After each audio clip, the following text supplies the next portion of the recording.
Welcome to this career mode, where with Red Bull, my favourite team, and we're going to dive straight into the first cutscene with Emma and Claire. Thanks for coming by. I'm sure you're very anxious to get out on track. It's taken a lot of effort to get to F1. Congratulations. But the real work starts now. This is... Claire, motorsports journalist. Nice to meet you. You'll be seeing quite a lot of me throughout the season. So, you had a pretty impressive junior career. How are you feeling about your move into F1? Do you think you have what it takes? Let's save the questions for a proper interview, shall we? I'm sure you'll have a lot more to talk about once there's been some action on track. I think we could fit you in after FP1 if you're free. That works for me. I'll grab you the second you finish on the track. Remember, the relationship you have with the team can be affected by what you say to the media. So be careful. Anyway, it's time to catch up with Carl. He's waiting for you in the data center. Good luck out there today. Welcome to the data center. Here, we've got access to all kinds of information, including car telemetry, weather, lap times, tyre wear, the list goes on. Plus, we've got a direct link back to the factory, so we're in constant communication with the team there. We need you to regularly feedback about areas of the car that are lacking and help us direct our resources in the most productive way. More effort here equals a quicker car, so it's well worth the effort. Good luck this season. Oh, and make us all look good, okay? I'll try my best, Carl. So, we managed to complete all the practice programs with relative ease. And now we have our first interview with Claire. Good day today. Tell us about it from your perspective. It's been a lot of hard work, but here you are making your debut in Formula One. You must be thrilled. Absolutely. Right, yeah. Because Red Bull's a showmanship, so I want to give them that. I want to be a bit show-offy, but I also don't want to sound arrogant at the same time. So I think we'll go with that one. So how are you finding things at the team? Are you settling in? Probably just take it easy for now. We haven't proved ourselves, so let's just go with the pretty neutral response. What are you expecting out of this season? Are you just aiming to find your feet in Formula One, or do you see something more?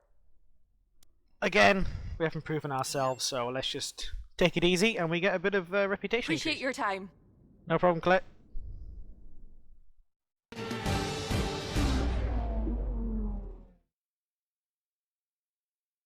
Welcome to Melbourne, where qualifying for the Australian Grand Prix should be getting underway shortly. So, could be a tasty one today then, Ants. We've got all the ingredients, that's for sure. Treacherous conditions, an ever-changing racetrack, and one or two cars just behind the pace setters who maybe, just maybe, fancy a bit of an upset after a good performance from them in free practice.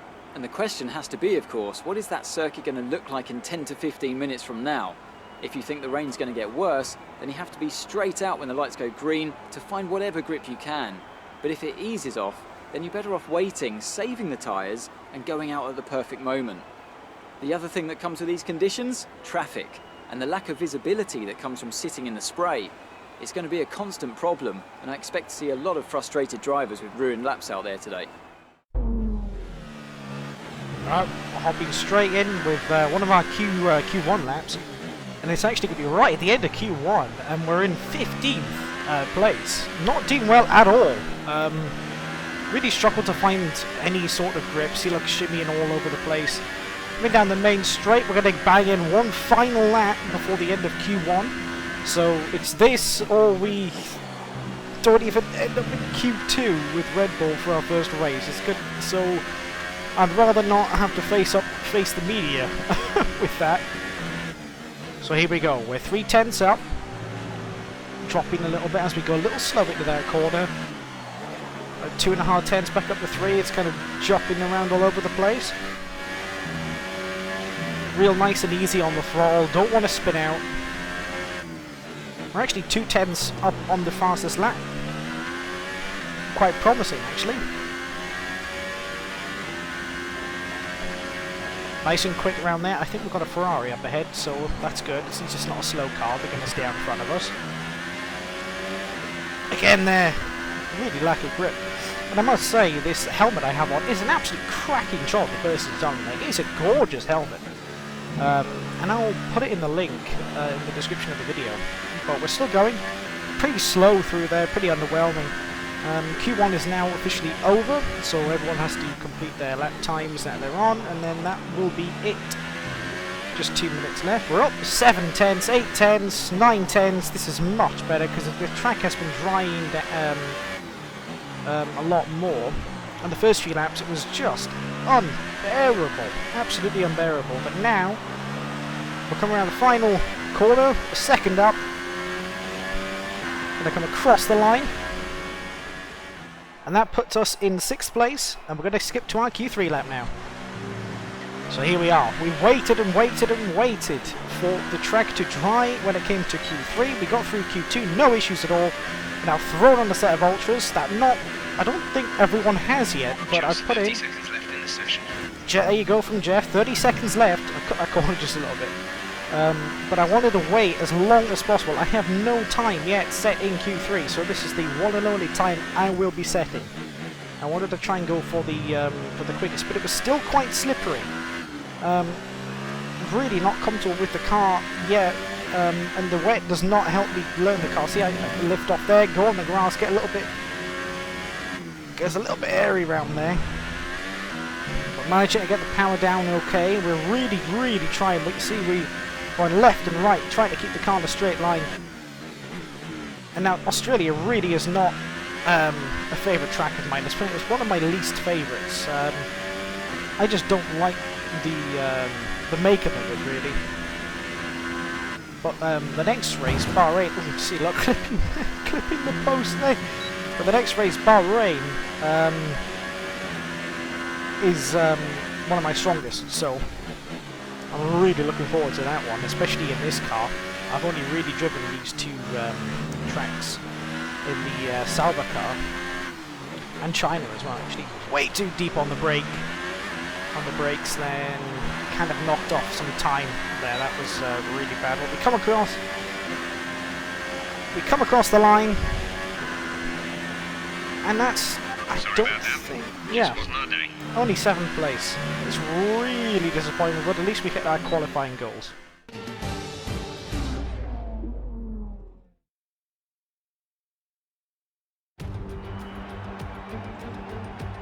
New drivers, new cars, and a new Formula One season. But it's the same Albert Park that we've come to know and love for more than 2 decades now that hosts the first round of a 21-race championship, taking us from here in Melbourne, Australia, across the globe before we eventually reach the season finale at Yas Marina Circuit in Abu Dhabi. Just south of Melbourne's downtown business centre is the one and only Albert Park Circuit. 3.3 miles of public roads, closed for the weekend of course, make for a bumpy circuit with little undulation. There are 16 corners around the lake and a couple of good passing opportunities here as well, thanks in part to the DRS zones into turns 1, 3 and 13. We have plenty of changes to the sport this year with the addition of new safety features, the return of France and Germany in an expanded 21-race calendar, and more tyre compounds than ever before. And of course, we have some big car manufacturers back in the sport too, with Alfa Romeo and Aston Martin returning as title sponsors for Sauber and Red Bull respectively. Joining me to take you through all the action of the 2018 Formula One season is Anthony Davidson. Great to have you with us. Thanks, Crofty. Always happy to be here. I'm looking forward to getting underway. Last year was Mercedes' 4th Constructors' title in a row, although for the first half of the season, it was absolutely neck and neck with the Ferraris. Hopefully this year we can see the chasing pack take that final step, as I'd love to see a championship contest all the way up to the final race in Abu Dhabi. Another story to keep an eye on is the relative performance of McLaren and Toro Rosso, who have exchanged power unit suppliers this year. And given the additional restrictions on engine components, they need to be strong in terms of both performance and reliability.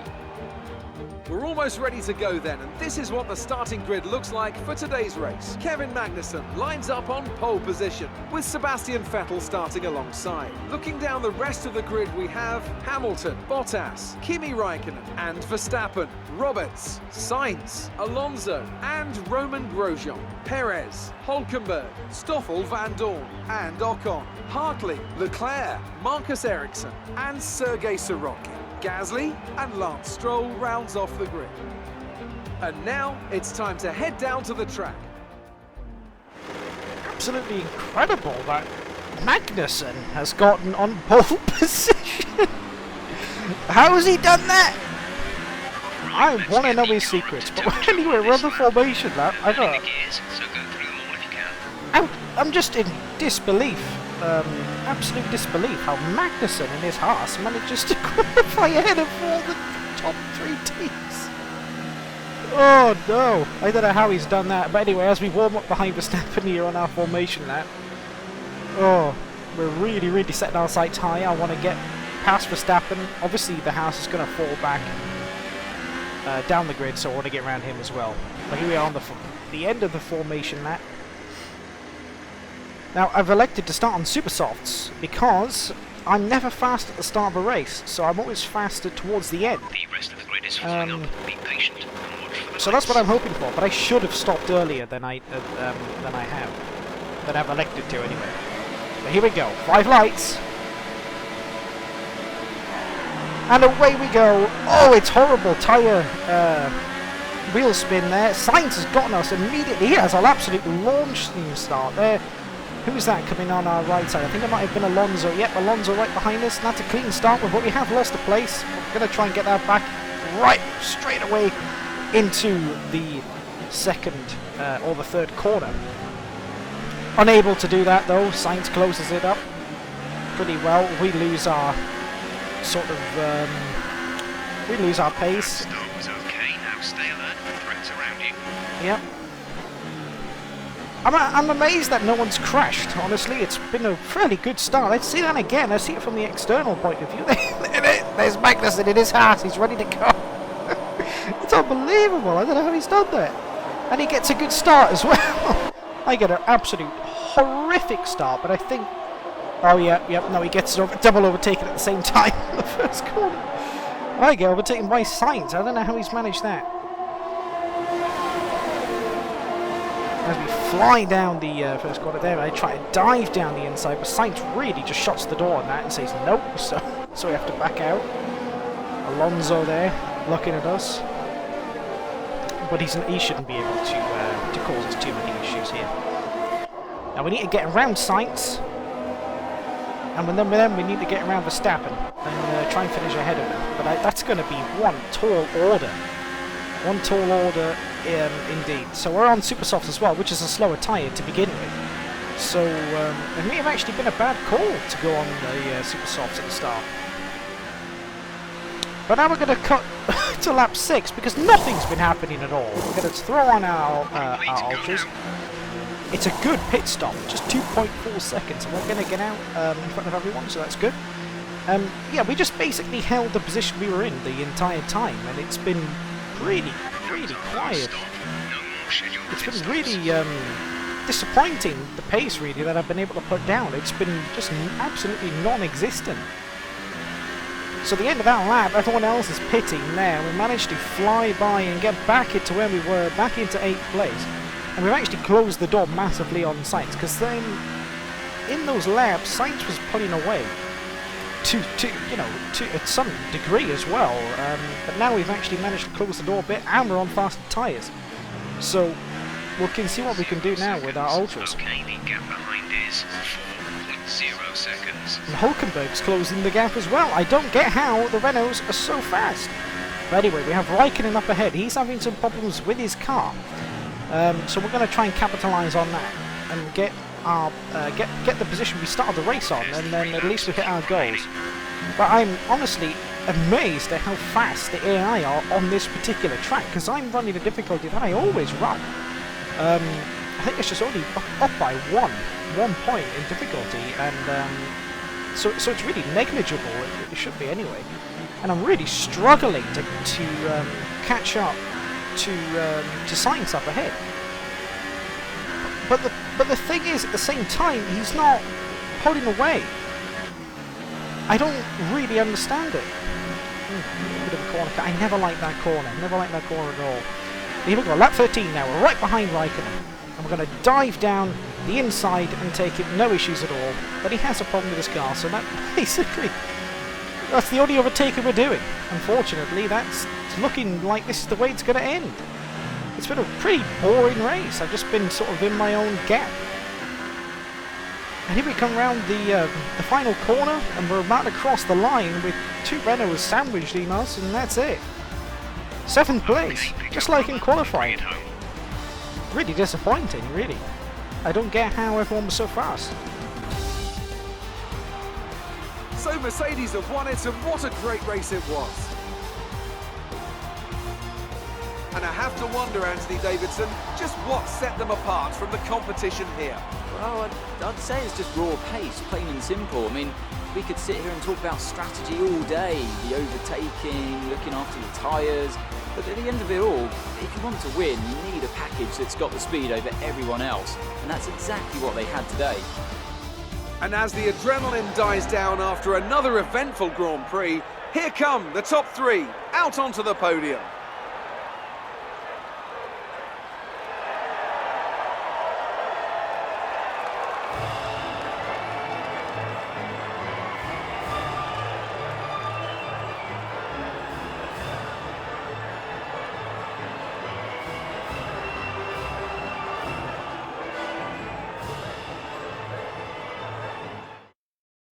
And after this round of the World Championship, Yeah, here's how disappointing. things look in the Really drivers' disappointing. table. Lewis Hamilton takes over the lead of the Just drivers' started 7th, championship finished 7th. after an excellent result.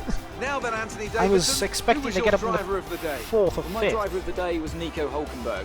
He did a Yeah, and cracking Hulkenberg job came through moving the field as well, yeah. Just highlighting why he's so highly Really, rated. Well, really let's hope disappointing. for a better race next Yeah, time. exactly. Okay? Jeff even understands. So that's kind of going to do it. We've The received next race, invitations to new historic events. The next You'll be race able is to choose Bahrain, which is whether a or not to really strong one participate for us. before So the I'm end going to of this see you weekend. there. Thank you very much for watching, and goodbye.